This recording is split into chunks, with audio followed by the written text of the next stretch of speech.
Welcome into the Roll Tide Rewind. We appreciate you joining us today. We hit over 1,000 subscribers. This is the first video I've done since I hit 1,000, so thank you guys so much. It's a very sunny day in Tuscaloosa, but we have a very special guest on the show today. We have Graham Doeren. He's back again. Some are saying he's becoming an Alabama fan as we speak, but I'll let him speak for himself. Graham, how are you doing today? Doing well, and looking forward to that big game this weekend between Alabama and Auburn. Lots of implications for both teams. Absolutely. You can follow Graham and Carrie Miller on Unnamed Bracketology. Carrie could not join today as they are preparing for the mock committee tonight. You be sure to check that out. But you can follow them Unnamed Bracketology podcast on YouTube. You can also follow Graham and Carrie on their X accounts as they are right there. But we'll jump into what the video is about. We are talking Alabama Bracketology. Alabama recently just lost to Georgia, but they're on an 8-game win. We're on an 8-game win streak prior to that, and Georgia's a quad 1 loss, so nothing to be too ashamed of. KenPom and Net have Alabama kind of similar, 17 to 18 range. KenPom strength of schedule is where Alabama really stands out at second. And then you see the quad 1 and quad 2 records. All 8 of Alabama's losses fall within quad 1. And then the quad 2 loss, I believe, is to Texas. And then Alabama's WAB is 8th in the country. Graham, what is your assessment on Alabama so far this season with only now a few more games to play? Yeah, I think my assessment is that they're a little bit better than their efficiency metrics would indicate, but also the resume metrics are probably a little bit stronger than the resume itself supports. So I'm finding Alabama is right on that 3 to 4 seed range. I would be surprised if they end up a 5. I'd be surprised if they end up a 2. I think it's going to be a 3 or a 4 come Selection Sunday. And now the bottom thing there, the WAB, the wins above bubble, does that come to a factor if you're deciding between a 3 or 4 seed, or would that just be more so for the bubble teams, you think? Oh, I think it's absolutely a factor at the top of the bracket. Alabama has a very nice WAB score, which you see is 8th there. They've been hovering around the 7 wins above bubble range for a few weeks now, which is a good thing because that's a really strong number. Last year, teams that were in that range competed for the 2 line. I think the difference is this year we have a lot of teams that have higher scores than they had last year, and that's really up and down the bracket. And I think if Alabama continues to play well this weekend, then to the SEC tournament, a 3 seed is certainly on the table. Yeah, absolutely. Well, we'll go into your top 8 seed lines that you posted just last night. Alabama, you have as the number 14 overall seed, just behind Gonzaga and just in front of your Kansas Jayhawks. Why at 14 overall would you have Alabama compared to those other teams surrounding? Because I remember you and Carrie were talking the other day. Y'all think that there are realistically 8 teams that could be a 3 seed, but there can only be 4 that can be a 3 seed. So what do you think about that crowded 3-4 line right there? Yeah, I think Alabama suffers a little bit from head-to-head. And what I mean by that is they have a terrific win against Illinois in Chicago. You know, they'll call that a neutral site game, realistically not a neutral site game. The problem they're running into is Illinois has established themselves on a bit of a different tier than Alabama. And the problem with that is there's 2 teams that are in a more similar tier, Purdue and Gonzaga. Purdue beat Alabama on the road. Gonzaga beat them on a neutral court. And I think those head-to-head wins are kind of limiting where Alabama is because you look at that resume. Really nice win at St. John's. Well, St. John's is probably a 5 or a 6 seed. Really nice win at Tennessee. They're also a 5 or a 6 seed. You look at those wins against top 4 seeds, and you really look at that Illinois win. The teams they're competing with tend to have multiple wins in that range. And I think that's really hurting Alabama seed-wise. But as you mentioned, that WAB is 8th in the country, so certainly a very strong resume and one that still – could potentially get to a 2 seed. I just think too many things would have to break right for the Crimson Tide. Realistically, it's about getting onto that 3 line. Yeah. And speaking of which, the top of the line is very, very strong. You see Duke, Michigan, Arizona, and UConn. If Alabama is to be a 4 seed, they would play one of those teams hypothetically in a Sweet 16 game. I think the popular answer here is UConn. But the first question, who would you want to avoid mostly as the 4 seed if you're playing a 1 seed? What 1 seed would you want to avoid? And then also which 1 seed would you prefer to play? I think the easy answer is everybody prefers to play UConn. If Hmm. UConn's a 1 seed, I think that it's as big of a difference between one number 1 seed and the other three as I can ever remember in any particular year. Like those first three are juggernaut teams. I don't think anybody's looking at UConn thinking they're a juggernaut. I do think that if Alabama were to draw one of the other three teams, Duke, Michigan, or Arizona, the team I'd probably most want to draw if I'm Alabama is Arizona. Arizona is a very physical basketball team, but they are a very front court heavy team, which is good for them because they tend to be very reliable at scoring the basketball. But Alabama is a bit more of they're a volatile team, right? Offensively, they can absolutely go off. And that's something that I think could work for them if they drew Arizona. They could potentially just shoot over a very tall Arizona team. And maybe it doesn't really matter what Arizona does on the offensive end. If Alabama's just hitting shots from three, I don't know that Arizona can compete with them. You look at Michigan and Duke, they do rely on the three ball a lot more. And I think they are maybe a little bit more athletic overall, whereas Arizona really relies on their interior strength a bit more. So if I'm Alabama, I definitely want to play UConn. I want to be in their region. But if not, I think I'd prefer to go out west with Arizona. Yeah. Now, say that Alabama is a 3 to 4 seed. We'll say, like you said, in the round of 32, you're playing the 5 or the 6 seed. Among those teams that are bunched up right there, same kind of question: who would you prefer to play, and who would you want to avoid? I think I would want to avoid Arkansas. I'd rather not play Arkansas again after that double overtime thriller with Acuff going for 49 points. I'd rather stay away from him. But what would you say? Yeah, I think good thing for Alabama. They probably would not be matched up with Arkansas. If the committee Mm-hmm. can avoid rematches in the second round, they're going to do that. So more likely, they're probably drawing UNC or St. John's as a second round opponent. Because even if Tennessee happens to be that 5 seed instead of St. John's, for example, then they're probably looking at UNC and Alabama because that's the only way for Alabama to avoid a second round in conference rematches to get matched up with the Tar Heels. Let's see what happens with Virginia, though, because if North Carolina were to beat Duke and Virginia were to, even if Virginia beat Virginia Tech, I could easily see North Carolina moving on to the 4 line. So potentially it could be UVA and Alabama matched up in a second round game. And then last question on this slide. Do you think one of those 2 seeds, this is, I guess, a non-Alabama related question, but it could be if Alabama has to play a team like this eventually, which one of those 2 seeds has a chance to become a 1? And I think Duke, Michigan, Arizona have kind of solidified themselves as a 1, but I think UConn is very, they're there, but a loss in the Big East tournament, I think, could set them back. Whereas Florida, if they win the SEC tournament, I feel like they could vault up to a 1 seed. Do you think Florida is probably the most dangerous 2 that could go to a 1, or do you think Houston also has a chance at the same time?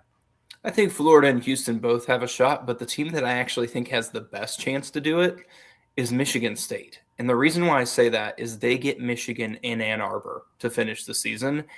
It will be tough to pull off that upset. But if they do pull off an upset in Ann Arbor, all of a sudden Michigan State's got a terrific resume and they get the opportunity in the Big Ten tournament to knock off teams at the very top of the bracket. As you see, there's Michigan, Illinois, Purdue, Nebraska. They can beat more top 3 seed caliber teams in the Big Ten tournament. So it's a very, very tall order for Michigan State. But if they happen to win in Ann Arbor, all of a sudden Michigan State is really neck and neck with UConn for that 1 seed. Yeah, we'll go to the next thing. One question on this slide. This is the 9 through 16 seeds that you have. I don't see Auburn on there. Shame, hate that for them. But next we'll go. I'm just messing with you. But on the 12 through 14 line, so if Alabama is, I don't think there'll be a 5, but say they're 4 or 3, so the 13 and 14 line, you have Stephen F. Austin, I think that's Utah Valley, Liberty, UNCW, Hawaii, North Dakota State, East Tennessee State, and Troy. Look at me knowing my logos. What would you think out of those would be like the worst possible get for a first round game? A team that could probably pull like an upset. I don't think any of those games would be easy per se. So I'd probably go with, I wouldn't want to play Utah Valley. I think that would be my answer. But really, any of those teams could do it. Stephen F. Austin is also really dangerous. Lumberjacks have a good team coming out of the Southland. But I really don't think any of those teams are an easy matchup. So the odds are, though, most of those teams aren't going to end up winning their conference tournaments. It might end up being close to an even split, 4 win, 4 don't. That's just kind of how conference tournaments go. Even if you're the favorite, there's a good chance you're not going to be there. So we'll probably be talking about some other teams on the 13 and 14 lines by the time Selection Sunday comes around. We'll go into the it's the last thing, but I think it'll take up most of the time. We're going to look at some of the teams that are surrounding Alabama on the 3-4 line and the rest of their schedule and what would need to happen for Alabama to vault to a 3, or what could help Alabama vault to a 3 line. So the rest of the schedule, we have Iowa State, Texas Tech, and Kansas. These are the Big 12 teams. I don't foresee Kansas losing to Kansas State from what I've seen this year. Texas Tech at BYU is interesting. And then Arizona State has been playing spoiler as of late. They beat Texas Tech. They also had a great win earlier this week. What for Alabama to get benefited here, realistically, what would have to happen for Texas Tech to go down to a 4 line? Kansas, you have already behind Alabama. And then Iowa State, while they were projected a 1 seed by the tournament committee a few weeks ago, they've already fallen down to a 3 seed. So what would you foresee happening here, and like how could that benefit Alabama? Yeah, I mean, obviously the answer is you cheer against all 3 teams. I agree with you that I think Kansas State probably won't be competitive at all. Arizona State is playing better and Iowa State is playing worse, but I still don't think that is going to be much of a game in Ames. Maybe, just very unlikely Iowa State drops that one. So I figure Iowa State's probably in pretty good shape for a 3 seed. Texas Tech at BYU. That's the one that could really open up a spot on the 3 line. And I think if Alabama is able to beat Auburn and Texas Tech falls at BYU, that might be enough for Alabama to move ahead of Texas Tech, especially because if Texas Tech loses that game, not only do they not have JT Toppin going forward into the conference tournament, but it would have been against a BYU team without Richie Saunders, which then calls into question, if you can't beat them without Richie Saunders, maybe this JT Toppin injury coming off the TCU loss really is a big deal. And so certainly the tournament committee would look more into, is Texas Tech really a 3 seed caliber team entering the tournament? That's the one that I think would be most helpful to Alabama. And as far as the Big 12 tournament goes, same deal. You want all 3 of those teams to lose. So you probably want to pull out your rooting hats for teams like Arizona and Houston, because Alabama's not going to be passing them. So you want them to beat these teams. You'd also like to see teams like BYU and UCF and Cincinnati get some of those maybe quarterfinal wins against teams like Iowa State or Kansas. But just throwing this out, there's a very, very good chance Iowa State will be matched up against either Texas Tech or Kansas in a Big 12 quarterfinal. So what you might want to see happen is Iowa State to end up winning this game against Arizona State. Obviously, if they win that, they're it's not going to help Alabama. But if they do end up winning that game against Arizona State, they're probably in good shape for a 3 seed anyways. So I would want them to beat whoever they play in that 4-5 game between Texas Tech and Kansas, because I think Texas Tech and Kansas are more vulnerable to falling behind Alabama in that scenario. And credit to Texas Tech, I thought they've been playing exceptionally well, even ever since JT Toppin left, that I'm very impressed with. They have 8 quad 1 wins. Kansas also has 8 quad 1 wins. In the Big 12 tournament, those higher seeds are all quad 1 opponents. So definitely a lot of opportunities for them in the Big 12 tournament. We'll move over to the Big 10 tournament with the 3 teams that are close. I added Illinois in here, but I don't think, like you were saying, I think the metrics really separate Illinois from Alabama, even though Alabama did beat Illinois. But we can look at Purdue and Nebraska. Purdue is playing Wisconsin at home. It's going to be senior day for Braden Smith, Fletcher Lawyer, Trey Kaufman-Wren. Wisconsin at home. Wisconsin has been they're playing themselves into a very quality seed in the tournament. They're getting a lot of good wins. And then Nebraska is playing Iowa at home. Iowa already beat Nebraska. So what would you say in these hypothetical scenarios, what should Alabama root for? Yeah, I mean, same deal. You want all 3 of those teams to lose. I do think both Purdue and Nebraska are vulnerable if they lose those games. Unfortunately for Alabama, both teams are playing at home, so they're probably both going to win.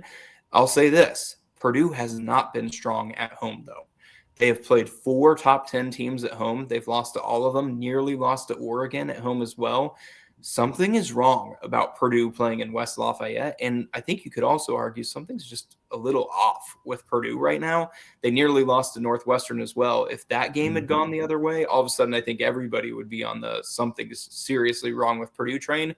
Just because they won by a couple points doesn't mean there isn't something wrong there. So I think if you're going to look at a team maybe more likely to fall, it might be Purdue at home against Wisconsin, who already has terrific road wins against Illinois and Michigan. As far as the Big Ten tournament, you're going to want to see these teams fall as early as possible. If it gets to Sunday, it's already too late.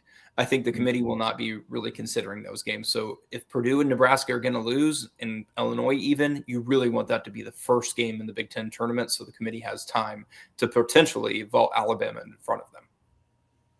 And the Big Ten tournament's the same way, very much a lot of high guys at the top, Michigan State. You also have Illinois as well. So like I said, I don't foresee Alabama passing Illinois, but the Purdue, Nebraska, like you mentioned, Purdue in the last month or so, they've been on a downhill spot. The positive for Purdue is if you compare them to Alabama, they did beat Alabama on the road. So you hope for some big losses from Purdue down the stretch.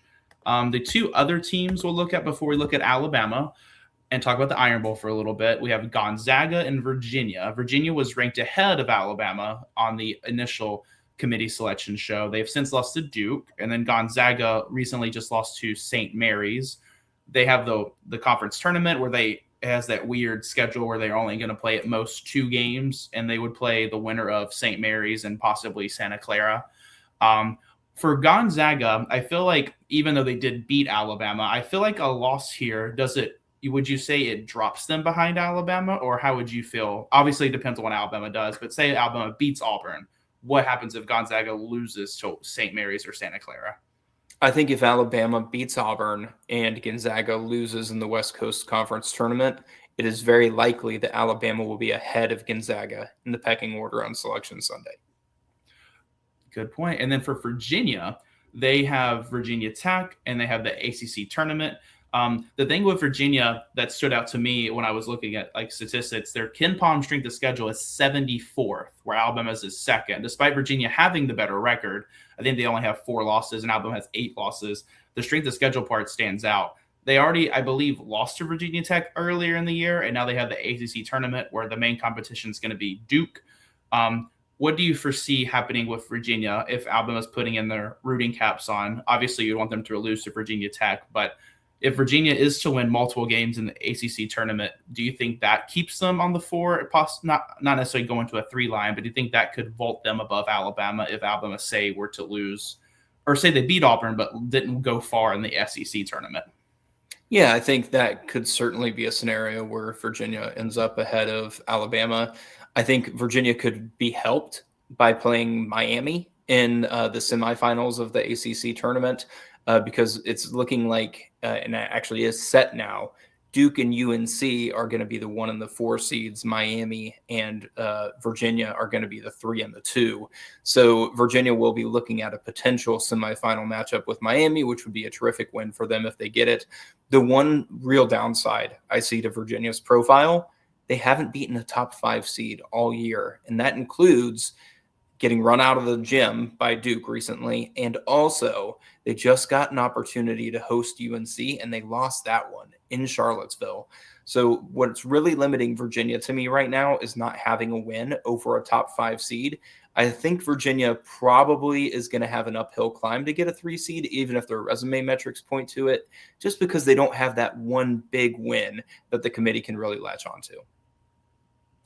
All right, and then we'll go into the last part here, the Alabama slide. So I'll ask the first question I'll ask is, you talked about it earlier. What is the stipulation for this game between Alabama and Auburn? Like what the stipulations for Alabama and then also the stipulations for Auburn. I'll let you start off with that.